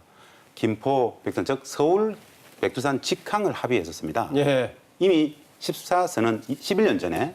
그런데 원래 4.27 판문점 선언에 보면 민족 경제의 균형적 발전을 위해서 14선언을 적극 실천하겠다는 말이 나옵니다. 예. 14선언에 보면 5항, 6항, 7항이 대부분 아주 구체적 디테일한 세부 경협의 내용들인데 거기에 바로 지금 백두산 문제가 나옵니다. 상징적으로 대통령이 다녀오셨고 말씀 속에도 이렇게 내가 다녀왔기 때문에 이후에 우리 일반 국민들도 같이 이런 이야기 나왔습니다. 예. 사실은 백두산 관광은 6월, 7월, 8월, 9월 4개월밖에 못합니다. 현대해상 입장에서는 사실은 이게 시장성은 없어요. 워낙 눈도 많이 오고 인프라가 그렇게 좋지 예. 않습니다. 그럼에도 불구하고 상징적으로는 다녀올 수 있을 것이다. 거기에서 돈 쓰는 것은 외국인들이 북측을 여행하면서 쓰는 돈하고 별로 다를 것이 없기 때문에 네. 별로 제가 보기에는 그나마 상징순위 할 수 있지 않겠는가 그렇게 예. 봅니다. 이번에 나왔던 그 6개 항목 중에서 가장 가시적으로 확인할 수 있는 것 아시죠? 마지막 6번째 있는 거. 네, 김정은 위원장. 그 문구로는 가까운 시일 안에 서울 방문으로 돼 있는데 문재인 대통령이 거듭 설명을 하면서 특별한 일이 없다면은 올해 금년 안에 그러니까 몇 개월 안 남은 거죠. 그런데 그냥 몸만 갑자기 여행 가듯이 오는 것이 아니라 방문하는 것은 여러 가지 그동안의 과제들도 상당 부분 해결하고 같이 여건을 만들어가면서 오는 거 아니겠습니까? 어떤 과제들이 있다고 보십니까? 비핵화죠. 첫 번째는 아마 그게 될 것 같습니다. 그러니까 예. 그 북미 회담이 있을 거라고 저는 지금 생각하고 있고요. 아, 그 전에요? 네. 그러면은 지금 있다라고 얘기하면은 11월 초에 있을 중간 선거 이전에 지금 그 있을 전에 거로. 해야겠죠. 아마 11월 6일인가 그럴 건데요. 네. 그게. 6일입니다. 다들 네, 그렇게 이제 전망하죠. 10월에 있어야 네, 됩니다. 뭐 어쩔 수 없이. 그러니까 만약에 트럼프 대통령 입장에서 뭔가 가시적인 성과를 내려고 하면 시한을 생각하지 않을 수는 없을 거고. 예. 그러니까 일단은 그 서울 방문 이전에 북미 회담에 대한 정상회담에 대한 정리 정망을 먼저 좀 해야겠군요. 저는 있어야 한다고 생각합니다. 예. 그러니까 만약에 그러니까 이 북미 정상회담이 없는 상태에서 그냥 폼페이오 장관이 왔다 갔다 하고 뭐 이런 정도로는 예. 약하지 않겠습니까? 네. 그러니까 트럼프 대통령 입장에서는 뭐 누구보다 지금 가장 자신의 관심사는 11월 6일일 텐데 네. 뭘 하려면 11월 6일 전에 해서 이 효과를 봐야 될 어떤 분들은 거. 불가능할 거다. 결국은 중간선거 이후에 뭐 할 거다 이런 제가 얘기. 저는 근데 그 얘기 네. 그거를 불가능하다고 생각했던 일들이 하도 많이 돼서 지금까지 1월부터 생각해 보니까 그러니까 뭐 그 평창에 진짜 이 짧은 시간에 오겠어? 그런데 왔고 네. 뭐 이게 되겠어? 하는데 이게 되고 뭐 백두산도 가시고 이런 걸 보고 될 수도 있겠다. 김석현 하는 교수의 생각을 지금은 기본적인 하고 지론이 있습니다. 어렵지만 계속 희망을 보고 가자. 그런 얘기 그렇게 얘기하시죠. 저는 거꾸로 좀 예, 저는 그렇게 어려울 거라고 생각하지 않습니다. 예, 예. 지금 저 그림이요, 배경이 예. 지금 두 양반이 백두산에 올라갔거든요. 근데 저런 퍼포먼스를 하고 잘 안 되네? 불가능하죠. 자, 그림을 그려보면 연내에 종전선언 하시겠다고 문 대통령이 확약을 여러 번 했습니다. 예. 특정한 일 없으면 금년 내에 서울 온다고 그랬어요, 김정은 위원장이. 네. 그러면 트럼프 대통령 입장에서는 11월 6일 이전에 가시는 성과가 나는 게 좋아요. 네. 그런데 지금 김정은 위원장이 뉴욕을 어렵죠, 여러 가지로. 그러면 이런 그림이 그려질 수 있죠. 네, 그림 잘 보세요. 예. 다음 주에 유엔에서 만나요. 폼페이오 장관이 평양 갑니다. 그러면 정리하죠. 그러면 서울을 그러니까 10월 한 중순이나 한 20일경 내외에 김정은 위원장이 서울에 와요. 트럼프 대통령 와요. 그럼 여기서 확실한 비핵화에 대한 의지를 보여주고 아, 문성하고 연내 정도가 아니라 그럼요. 한 달 내내요, 그러면요? 그리고 여기서 북미 간의 종전선언 남북은 한 거니까요. 하여튼 그림을 그리시는 거죠. 예, 지금. 일단 최대한 낙관적인. 그러니까 여기서 하든 그러니까 가장 빠른 시나리오는 이거죠. 그렇기 때문에 아니면 이 10월경에 북미 간의 종전선언과 비핵화에 대한 합의를 이뤄내고 만나는 건 금년 안에 하는데 제가 보기엔 서울 오는 김에 트럼프 대통령도 같이 오면 제일 좋죠. 그러니까 제가 보기에는 서울에서 트럼프 대통령과 김정은 위원장 얼굴을 잘하면 10월에 네. 아니면 11월이나 그 12월에 볼 수 있을 거라고 저는 생각합니다. 제가 이제 아까 여러 가지 이제 서울에 방문하는 것이 굉장히 중요한 의미를 갖죠. 역사적으로는 처음 이제 분단 이후에 북쪽의 정상이 오는 것인데. 저는 예. 조금 다른 쪽에서 발상 전환을 해보자고. 지금 중간 논란은 북미 간의 그 예, 어느 그러니까 시기에 가능하겠느냐 지금 됐습니다. 자꾸 전제 조건을 종전선언하러 오는 것, 핵 문제가 해결돼야 되는 것, 그래야 서울 올 수 있죠. 저는 그렇게 생각 안 하거든요. 아, 그래요? 예. 그냥 서울 방문 자체가 의미가 있다라고 생각. 그러니까 지금까지요. 지금 평양 선언을 놓고도 뭐냐면은 우리 머릿속에 항상 최상의 시나리오에 대한 강박관념을 가지고 있어요. 그러다 보니까 그 최상의 시나리오에 대한 강박관념이 빗나가면 실망하는 거예요. 뭐 그런 분도 있고 예. 저한번 위원은 지금도 기대 이상으로 잘 되고 있다고 보고 있고. 저도 그럼 현실을 좀 잔혹한 현실을 말씀드릴게요. 지금 자꾸 가장 큰 게요. 목표 의식을 가지는 건 좋은데 네. 올 말까지 이거 못하면 큰일 나는 것처럼 세상 절대로 안 납니다. 특별한 일이 없는 한이라고 문재인 대통령도 붙였습니다. 오히려 저는 일단 초청을 했기 때문에 남북한 간의 화해협력 모두가 유지되는 한은 예. 뭐 11월이 됐든 12월이 됐든 방문 추진하고 그다음에 우리도 환대해서 맞는 게 맞고요. 예.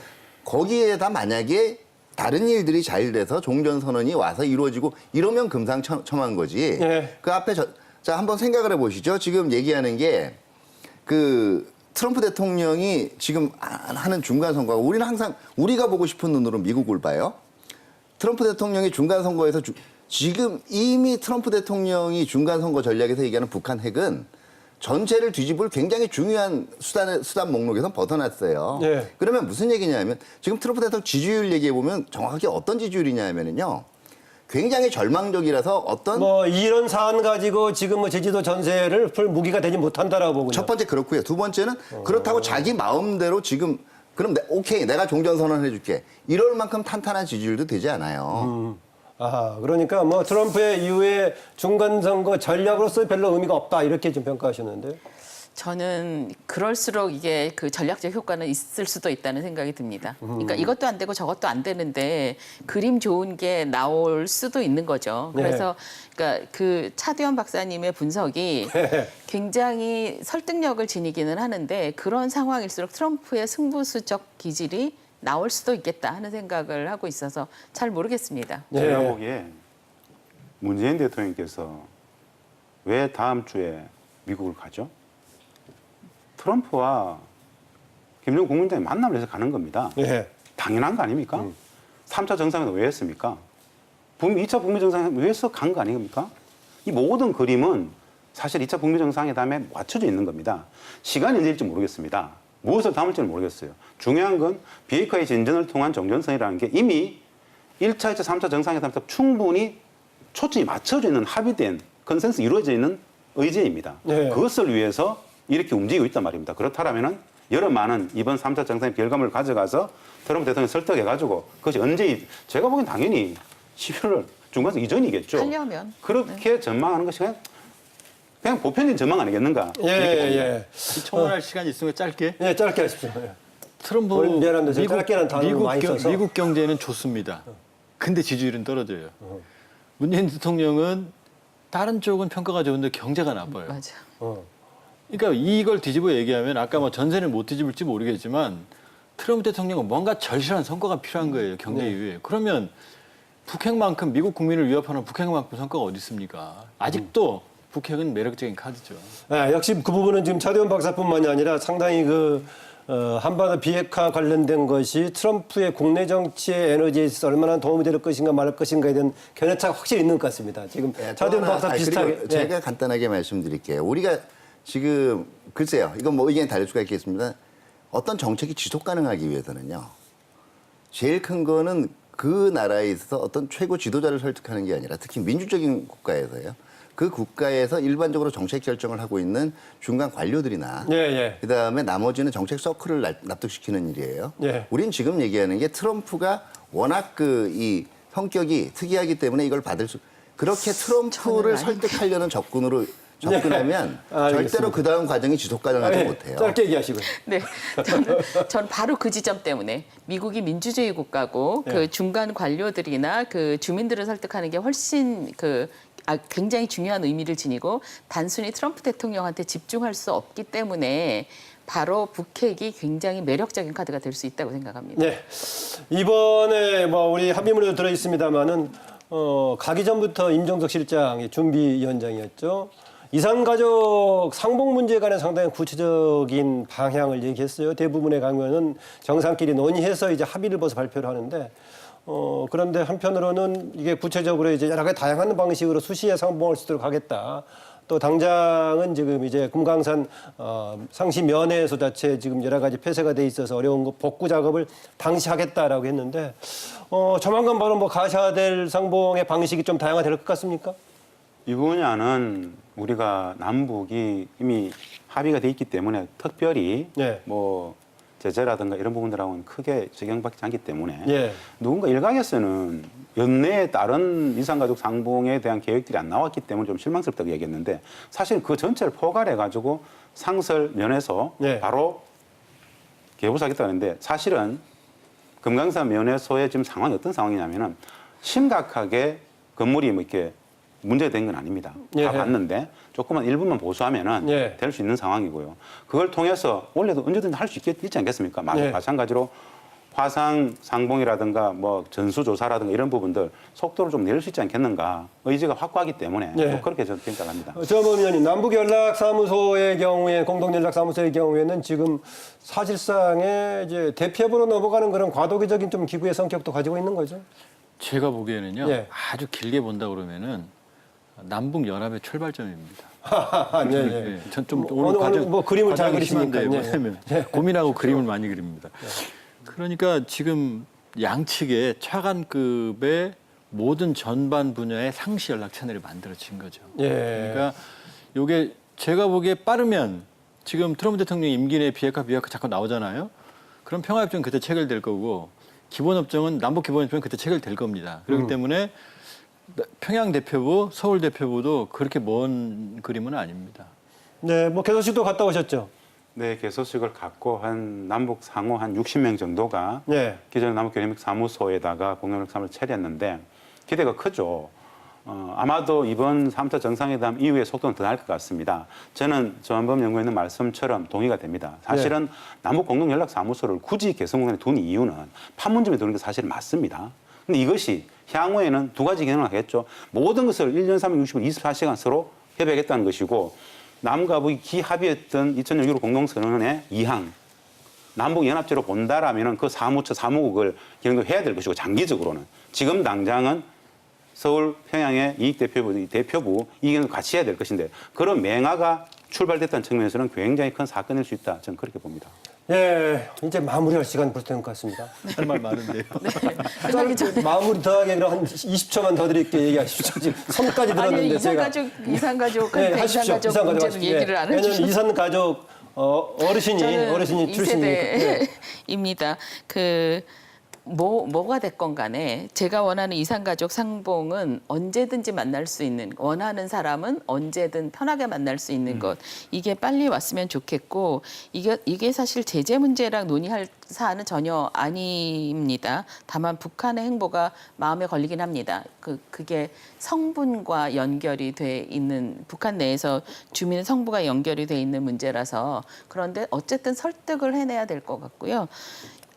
내가 이 말 안 하면 아무도 안 할 것 같아서 보건의료 부분에 네. 그 중요성을 합의해 두셨는데 어디서도 이걸 안 물어보더라고요. 근데 네. 이 보건의료 부분의 협력을 통해서 북한 내에 숨어 있는 문제들, 그러니까 영양 상태가 나쁘다거나 네. 질병이 있다거나 하는 것들을 좀 더, 그러니까 주민들의 생활을 실질적으로 개선할 수 있는 네. 그런 미래가 곧 만들어졌으면 좋겠습니다. 네, 정말 그 말씀이 들어가다 보니 개별적으로 크로징할 시간도 없어 버리는데 20초씩만 시간 드리기 짧게 하면서 마무리하겠습니다.